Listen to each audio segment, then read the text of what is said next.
here to address a very emotive issue, an issue that could cause exchange of fist fights. Wow. Every time I start to speak, the devil interrupts. Mr. Deputy President, I recognize your presence. I am here to address a very emotive issue. Na mimi ningeomba wa Kenya tutulie kidogo tu ni address the issue, because I can see a lot of efforts from the government side and some from the opposition to make this debate go the tribal direction, but hatutaki kwenda hiyo direction. First, let me start by condemning Madam Jane Kihara. I am not going to call her honorable because there is nothing honorable about what she said yesterday. Niko na bahati I can understand 7 Kenyan languages fluent, and Kikuyu is one of the languages that I understand without struggling. Nilisikia Jane Kihara akisema mtu mmoja aombe Raila kesho yake wa kuamuka wapate hayuko. He said it in Kikuyu and I heard it, and I am here to condemn such a statement with the strongest words possible.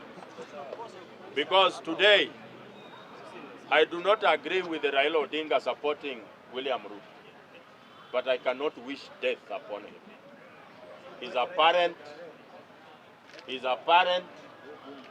a Kenyan, and someone who is entitled to the democratic choices he has made. So mtu ambaye anaitwa mheshimiwa kusema tuombee Raila kesho tuamuke hayuko. That's a very primitive, backward statement that we cannot condone at a time such as this. Mtu ambaye alikuwa make decision asipigie Ruto, such a statement will earn a vote to William Ruto. Munasema aje one term na muna make statements that make it possible for William Ruto to come for a second term. Mujaluo mwenye ako Siaya ambaye alikuwa make decision ya kuvote for someone else, akisikia Jane Kihara akiongea hivyo. Those are the people that have brought us into this problem, and they are determined to make us stay in this problem. Maneno ya ukabila, ukabila ya kishenzi, hata ukabila pia inataka ukuwe na akili. Some of the people have been tribal, but they do it in a way that you don't even notice. Mtu kama Uhuru Kenyatta na William Ruto hakuna tofauti. But Uhuru Kenyatta knew how to address his victims. Ni mwizi alikuwa anajua kuongelesha watu wanaibia. He is a thief, yes, but when he comes to speak, he speaks so innocently you think he cares about you. William Ruto is a thief who talks aggressively to his victims. Amekuibia na anakutukana. Uhuru Kenyatta alikuwa anakuja anagongesha hizo karatasi zake. Kabla aongee, anagongesha. Sema fellow Kenya. Ukisikia neno fellow Kenya, hasira inashuka. Hata kama ulikuwa unasema one time Uhuru aende, unasikia anasema nini? Wewe sura huna, sauti ni mbaya, maneno ni ya uongo. How do people even trust you? Unajua Uhuru had the blessing of an innocent face. Anaweza huwa mtu na aseme, hey, mimi sio mimi, na uamini, sio yeye. But this one has no that grace. Actions ni mbaya, maneno ni uongo, sura pia ni kama Abraham Lincoln. Sasa leo I want to address the tribal issue, the issue of tribes in this country. Na naona serikali is determined to incite other communities against the community of Kikuyus. Mtu ambaye ni Mkikuyu na amefanya makosa, I single him out. Leo nimecondemn Jane Kihara. but I cannot cast a blanket condemnation to a whole community. Serikali inataka kabila zingine zione Wakikuyu kama maadui and the only people who want William Ruto to go. They are the ones funding unrest against the government. Do you need to be funded to know that the education sector is in a problem? You don't have to be funded to know that SHA is not working. You don't have to be funded to know that the young people do not have jobs.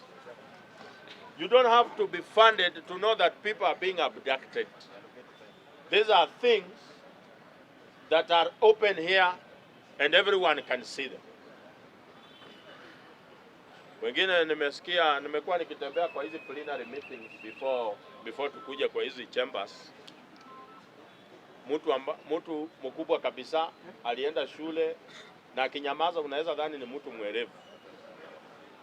Lakini akianza kuongea anasema tunajua tunataka Wakikuyu wafinywe.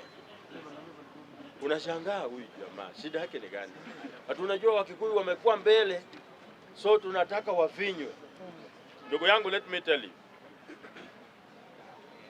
Ukweli ambayo hatutaki kusikia. Mimi ni Mluya na nataka niwaambie hakuna kabila Kenya hii inaweza finya Wakikuyu. Kikuyus, their net worth today, wakiweka mali yao pamoja, the net worth that is known ni almost 30 trillion. Leo kabila yangu ya Mluya tukiamua sasa natembea ametosha anataka kuwa president. Let us assume ametosha. Aite Waluya billionaires 5 wenye si wanasiasa. Ataita Atuoli peke yake.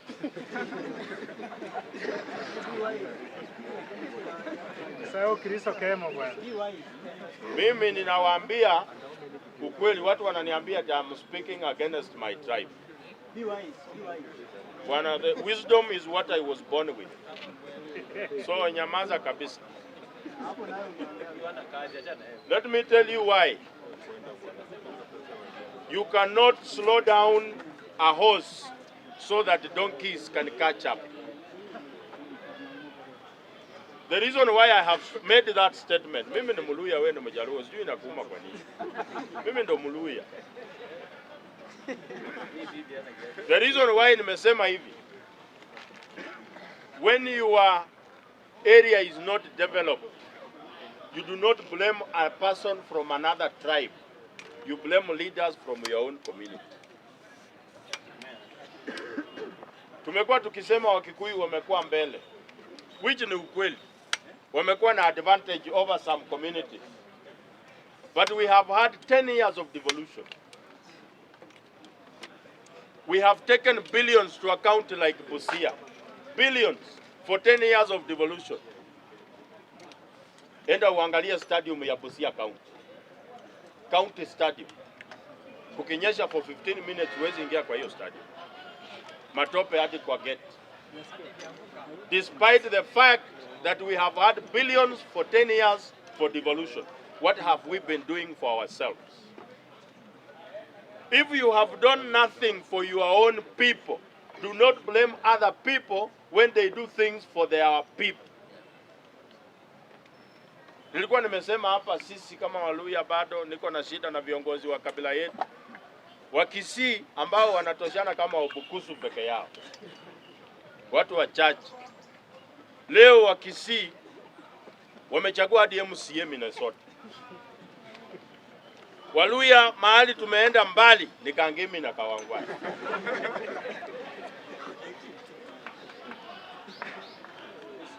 Wakisii hawakujipeleka ka Minnesota.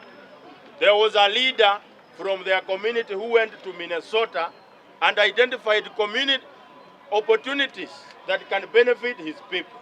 Yeye ni Mkisii, alifikiria watu wake, akafikiria Wakisii. Today ukiona Mkisii hapa anatembea na bahasha siku 2, kesho amewin green card. Ukienda Bungoma uulize mtu umeapply green card, hata hajui hiyo ni nini.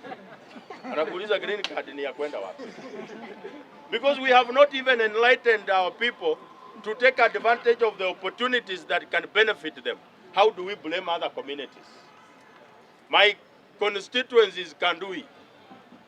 access to tarmac road in Kandu is less than 10%. Barabara ambayo inapita Kandu hata haikufaa ipite hapo. Ni vile Kandu ilikuwa mbele. So barabara kukuja ikawa hakuna option, ikabidi ipi. Ni hii ya kutoka Nairobi ikienda Busia. Na barabara ingine ya kwenda, hiyo ndio barabara ya lami peke yake Kandu constituency. Na lami ingine kidogo imejengwa saa hii ishaanza kuboromoka. Do we blame a member of parliament for Kikuyu constituency for not building roads in our areas? Saa hivi ile tuko hivi, Wetangula ni speaker wa National Assembly. Resources za inchi zinagawanywa hapa bunge. Which means every parliament business the speaker must append his signature. Kama kuna allocation ya pesa, Wetangula juu anatoka Bungoma lazima aangalie Bungoma iko na ngapi. If we are getting zero allocation, we blame not other people but our own leaders in the parliament, beginning from the speaker. Leo hii wakifuta Wetangula, hata watu wa Mokoya watajua Wetangula amefutwa. Kwa sababu there is no difference. His leadership has no impact on the community. Dr. Mokiza Kitui alikuwa waziri wa trade kwa hii nchi. Ukienda kwa ofisi yake kama Muluya anashangaa, kwanza ulijua aje hiyo ofisi? Anashangaa, huyu mtu hadi anajua ofisi yangu. Alafu anakuuliza maswali mingi, umesoma hadi wapi? Ukipasista anakuambia amepiga simu. Unadhani amekutafutia kazi mzuri. Kumbe amepiga simu industrial area uende ukabebe chuma Apex Steel. Kazi ambayo huwezi fanya miaka 2, hiyo joto itakuwa imeua, hata huwezi zalisha. Ukifanya mwaka moja, bibi anaanza kushangaa, wewe shida ni gani?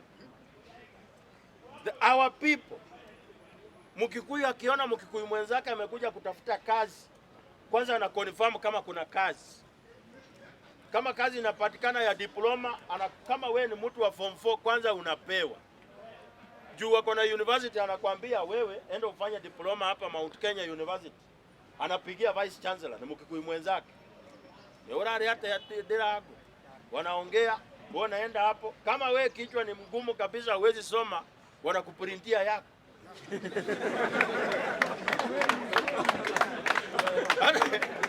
Hii vitu they are doing it to help their own people. What have we done to help our people? Wacha nimalize na example ya Wakale. The first African student to study in Australia was Biwott Nicholas in 1961, Melbourne University. Wakati alifika Australia, akarealize Australians wanafanya large scale farming, kondoo, mbuzi, ng'ombe. At that time Wakale hawakuwa wamesoma sana. So ukiconsider a school certificate, you could not even give him an opportunity.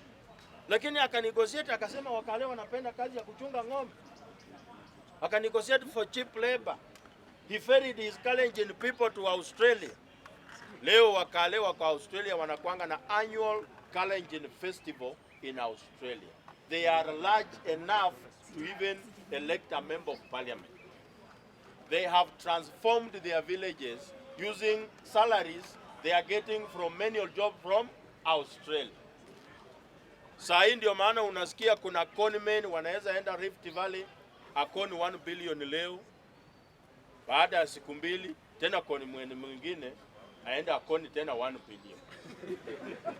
Na wako nayo, wanakuja tu wanalalamika na wanarudi. Unaweza koni 1 billion Bungoma. Utakuwa ni nani? Why is it that there are no conmen in Bungoma? Because there is nothing to be conned there. Yes, I want to. You know, if you are not thinking about empowering your own people, the position you are holding is useless and we should get it and give it to someone else. Mtu ambaye alifikiria Wakenya wote, nimekuwa nikipiga example, Tom Mboya and JF Kennedy airlifts. Alifikiria ndio tukapata baba ya Obama akaenda Amerika akazaa Obama. Hata huyu the late Professor Wangari Maathai was a beneficiary of the Tomboya airlifts. That is the importance of positions of power. That if there is no trickle down of resources to the people, you are so useless.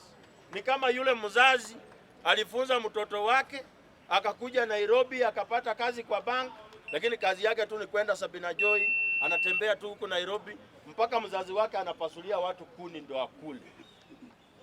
Alafu mtoto wa jirani anamwandikia maziwa kwa jirani, anasema we mzee kunywanga maziwa, ikifika Friday nitalipa.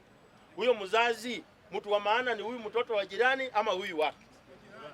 Sasa mimi nikisifu mtu kutoka kwa kabila ingine, kwa sababu ameniona nikiongea hapa, akaona hii talent tukiinacha kesho anaweza kuwa mbunge, nitakuwa nimekosa.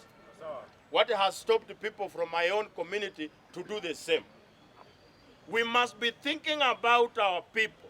If leadership is not impacting the community you come from, get out of that position.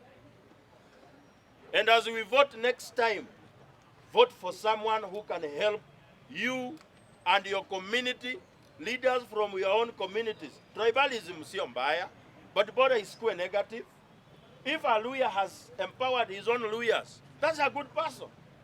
Kama wewe ni Mkale, tafuta Mkale wa empower nyinyi. Huyu Mmasai atafuta Ledama awalete empowerment. And at the end of the day, we will come to the table, all of us are empowered. Hao wakiongea wako na bilioni 4, sisi tunaweka 6 kwa meza.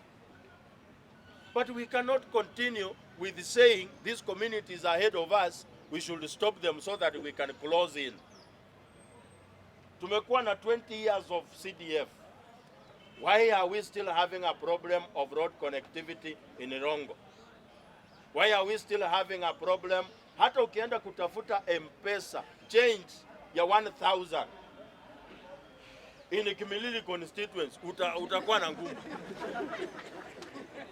Utazunguka hii maduka yote, hii hatuna. Why is that the case?